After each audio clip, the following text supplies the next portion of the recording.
आज हम कुछ और ऐसी रियल लाइफ स्टोरीज के बारे में बात करेंगे जिसे देखने और सुनने के बाद आप टाइम ट्रेवल और पैरेलल यूनिवर्स जैसे कॉन्सेप्ट को क्वेश्चन करने लगेंगे। न सिर्फ आज हम दूसरे देशों की इन घटनाओं के बारे में बात करेंगे, बल्कि इंडिया की ऐसी सच्ची टाइम ट्रेवल की घटना के बारे में भी बात करेंगे जो आपको एक बार फिर इन चीजों के बारे में सोचने पर मजबूर कर देगी।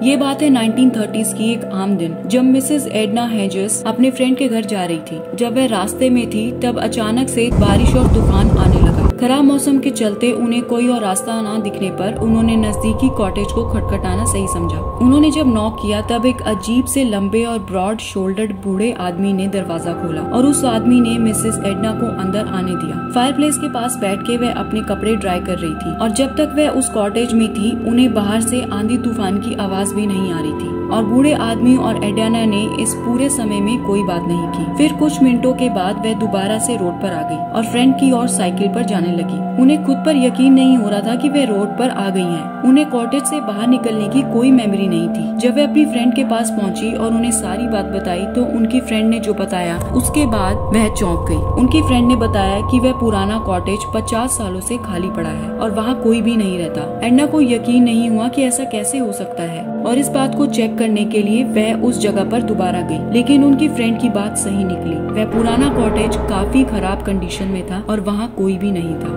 क्या एडना कुछ देर के लिए टाइम ट्रेवल करके पास में चली गई थी और वह रोड पर दोबारा से अपने आप वापस कैसे आ गई? 1935 में विक्टर गोडार्ड, जो कि एक रॉयल एयरफोर्स विंग कमांडर थे, वह स्कॉटलैंड से इंग्लैंड की तरफ जा रहे थे। तब उनकी फ्लाइट वर्ल्ड वॉर फर्स्ट के टाइम पर अबंडन की हुई जगह के ऊपर से जा रही थी। ना यूज होने की वजह से वहाँ एयरबेस के हैंगर्स नीचे गिर रहे थे। फ्लाई करते हुए उन्हें कुछ देर बाद एक स्टॉर्म सामने दिखा और उनका प्लेन इस स्टॉर्म के अंदर जा रहा था। तब विक्टर कंट्रोल लूज करने लगे और उनका प्लेन नीचे गिरने लगा, लेकिन फिर अचानक से वह इस स्टॉर्म क्लाउड से बाहर निकल गए और मौसम क्लियर हो गया और वहाँ ब्राइट लाइट थी। लेकिन जब उन्होंने फ्लाइट से नीचे देखा तो वह चौंक गए। उन्होंने पाया कि जो हैंगर्स पहले टूटे हुए थे अब वो ब्रांड न्यू बन गए हैं और अब ग्राउंड पर 4 येलो प्लेन थे। हैरानी की बात यह है कि 1935 तक प्लेन्स को येलो कलर के पेंट में कलर नहीं किया जाता था। साथ ही उन्होंने वहाँ मोनोप्लेन भी देखा जो कि उस वक्त ब्रिटेन के पास नहीं थे। साथ ही वहाँ कुछ मैकेनिक काम कर रहे थे और उनके यूनिफॉर्म स्टैंडर्ड कलर ब्राउन की बजाय ब्लू कलर के थे। उन्हें कुछ समझ नहीं आ रहा था कि ये जगह कुछ मिनटों में पूरी तरह कैसे बदल गई और ये सब चीजें कैसे वहाँ आ गई। इस सोच में वे फ्लाइट को कंटिन्यू कर रहे थे, लेकिन फिर से अचानक से स्टॉर्म आई और फिर से उनका प्लेन इस स्टॉर्म के अंदर चला गया, लेकिन वह इस स्टॉर्म से निकलने में कामयाब हो गए। ये बात उनको समझ नहीं आई, लेकिन इस इंसिडेंट के 4 साल बाद 1939 में कुछ ऐसा हुआ कि सब हैरान रह गए। रॉयल एयरफोर्स के प्लेन्स अब येलो कलर के पेंट किए जाने लगे। मैकेनिक की यूनिफॉर्म भी अब ब्लू कलर में चेंज हो गई और नया मोनोप्लेन भी इंट्रोड्यूस किया गया और उस अबैंडन्ड जगह को दोबारा से एयर बेस में कन्वर्ट कर दिया गया। तो क्या विक्टर टाइम स्लिप से 4 साल आगे चले गए थे? क्या उन्होंने फ्यूचर देख लिया था?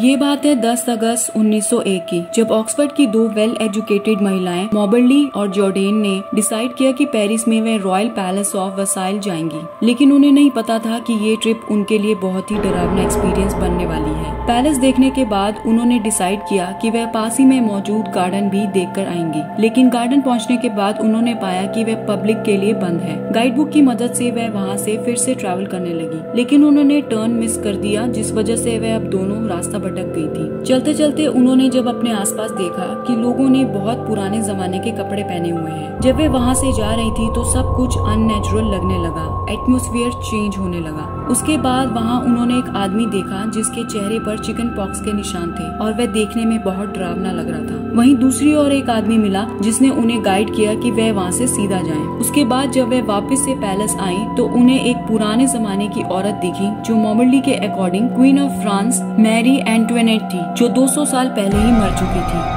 इस इंसिडेंट के बाद दोनों ने इस घटना के बारे में 1 हफ्ते तक कोई बात नहीं की, लेकिन फिर दोनों ने डिसाइड किया कि वह दोनों अलग अलग इस इंसिडेंट के बारे में लिखेंगी और फिर अपने नोट्स कंपेयर करेंगी कि जो कुछ उस ट्रिप पे हुआ क्या वह सच था। इसके बाद भी वे कई बार उस गार्डन में गईं, लेकिन वहाँ कई चीजें दोबारा नहीं दिखी। इस घटना की पूरी स्टोरी मॉबर्ली और जॉर्डन ने एन एडवेंचर नाम की बुक में लिखी है।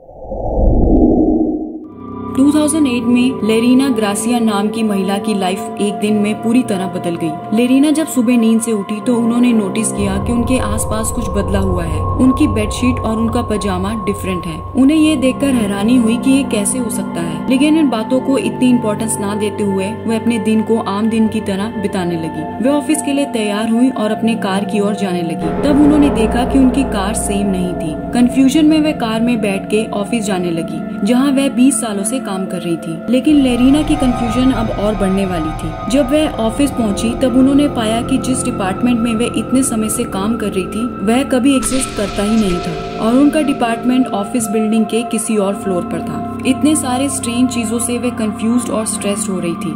जब वह घर वापस आई तो उनका पार्टनर, जिनसे वह 7 साल पहले ही ब्रेकअप कर चुकी थी, वह आज भी उनके साथ था और उनके पार्टनर के अकॉर्डिंग उनका ब्रेकअप कभी हुआ ही नहीं था। लेकिन लेरीना के अकॉर्डिंग वह 4 मंथ से उनके पड़ोस में मौजूद एक शख्स को डेट कर रही थी। लेकिन जब वह अपने नए बॉयफ्रेंड के घर गई तो वह बिल्डिंग खाली थी। फिर लेरीना अपनी फैमिली से मिली, लेकिन उन्होंने भी इस बात से इनकार किया कि उनकी बहन की शोल्डर की सर्जरी कुछ मंथ्स पहले हुई है। उनकी बहन के अकॉर्डिंग उनकी कभी सर्जरी हुई ही नहीं थी। लेरीना को कुछ समझ नहीं आया। उन्होंने बताया कि जिस दिन और जिस डेट पर वह सोई थी वह उसी दिन और उसी डेट पर वापस से जागी। दुख की बात यह है कि लेरीना के अकॉर्डिंग वे पैरेलल यूनिवर्स में स्टक हो चुकी हैं और उनकी पुरानी लाइफ दोबारा कभी भी वापस नहीं आएगी। 1965 में 33 साल का वासु बनौत नाम का आदमी नैनीताल रहता था। हर साल की तरह उसने एक दिन डिसाइड किया कि वह अपने अंकल से मिलने सतराली, जो कि नैनीताल से 90 किलोमीटर की दूरी पर था, वहां जाएगा। सतराली एक पिछड़ा हुआ एरिया था। 13 अक्टूबर 1965 में उसने सतराली का ये सफर शुरू किया। कुछ देर आराम करने के बाद उसने यह सफर दोबारा शुरू किया और चलते चलते उसे आगे धुंध दिखी, जो पहाड़ों में होना आम बात है, और वासु उसमें से गुजरने लगा। लेकिन जब वह धुंध से निकला तब सब कुछ बदल गया। बचपन से उसने जहाँ रोड के किनारे नदी बहती देखी थी, अब वहाँ कोई नदी नहीं थी। लेकिन क्योंकि वह अपने अंकल से मिलने की जल्दी में था तो उसने इस चीज को इग्नोर कर दिया और आगे बढ़ने लगा। जब वासु अपने पुश्तैनी घर पहुँचा जहाँ उसके अंकल रहते थे, तो वहाँ जो हुआ उसके बाद उसे खुद यकीन नहीं हुआ। जब उसने दरवाजा खटखटाया आया तो जिसने दरवाजा खोला वो कोई अजनबी था। वासु के पूछने पर उस आदमी ने बताया कि वह 20 सालों से इस घर में रह रहा है। जब वासु ने अपने अंकल और उनकी फैमिली के बारे में पूछा तो गांव वालों ने बताया कि वह एक्सीडेंट से 20 साल पहले ही मर चुके हैं। वासु जो सुन रहा था उसे बिलीव नहीं हो रहा था। कंफ्यूजन और शॉक में वह वहाँ से वापस अपने घर की ओर निकल गया और घर जाके उसने अपने पापा और पुलिस को सारी बात बताई। वासु अगले दिन दोबारा अपने अंकल के घर के लिए निकल गया, क्योंकि उसे बिलीव नहीं हो रहा था कि उसके अंकल 20 साल पहले ही मर चुके हैं, क्योंकि ये पॉसिबल ही नहीं था। जब वह जा रहा था तो रास्ते में कल की तरह ना धुंध थी, वहाँ सब कुछ पहले की तरह नॉर्मल था। सब कुछ नॉर्मल देखकर उसे और भी ज्यादा कंफ्यूजन हो रही थी। और जब उसने फिर से अंकल के घर दरवाजा खटखटाया तो अब वहाँ उसके अंकल ही थे। जब उसने कल वाली घटना अपने अंकल को बताई तो उन्होंने कहा कि कल तो तुम आए ही नहीं थे। वो दिन वासु को अपने मरते दम तक याद रहा, क्योंकि जो उसने देखा और एक्सपीरियंस किया इसका आंसर आज तक नहीं मिला। क्या टाइम ट्रेवल और पैरेलल यूनिवर्स जैसे कंसेप्ट की गुत्थी कभी सुलझेगी? क्या साइंटिस्ट कभी टाइम ट्रेवल के बारे में सेंचुरी में पता लगा पाएंगे? अगर आपने भी कभी ऐसा कुछ एक्सपीरियंस किया है तो कमेंट्स में जरूर शेयर करिए। तब तक के लिए signing off and thanks for watching.